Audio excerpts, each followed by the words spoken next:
So, because we seem to be disconnected and entirely sealed within our skin, that is a very deceptive thing, because the skin is not really the boundary of man. Now, what this is saying then is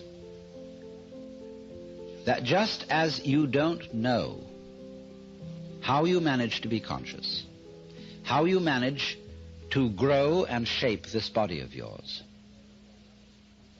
that doesn't mean to say that you're not doing it. Equally, you don't know how the universe shines the stars, constellates the constellation, and galactifies the galaxies. You don't know. But that doesn't mean to say that you aren't doing it in just the same way as you're breathing without knowing how you breathe. We do not know how it is done, just as we do not know, really, how musical, artistic, and literary genius is done. You cannot really teach it. You can put the tools for doing these things into people's hands, and you can show them how to use the tools. But whether they will use those tools with genius is quite unpredictable. If you investigate yourself, what do you mean by you? How do you know you exist? In terms of what? What do you discover? Well, if you push that, why, you discover everything else that you thought wasn't you. You only know you exist because you've got things to feel and other people to talk to, and because you go, yeah, you reflect the external world. So investigate you and you get the external world. Now what happens if you investigate the external world? Well, you get you.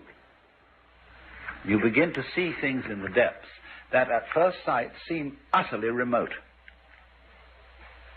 How could they have anything to do with us? They are so far off and so unlikely.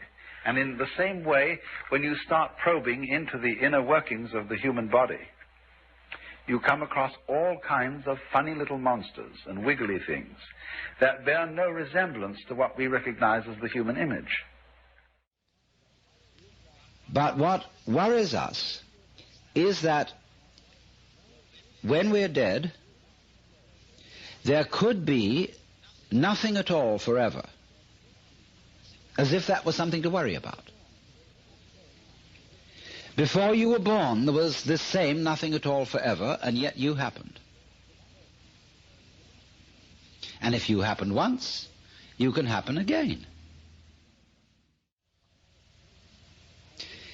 So, I reason that if I go back when I'm dead to the state where I was before I was born, couldn't I happen again? You know, what has happened once can very well happen again. If it happened once, it's extraordinary. And it's not really very much more extraordinary if it happened all over again.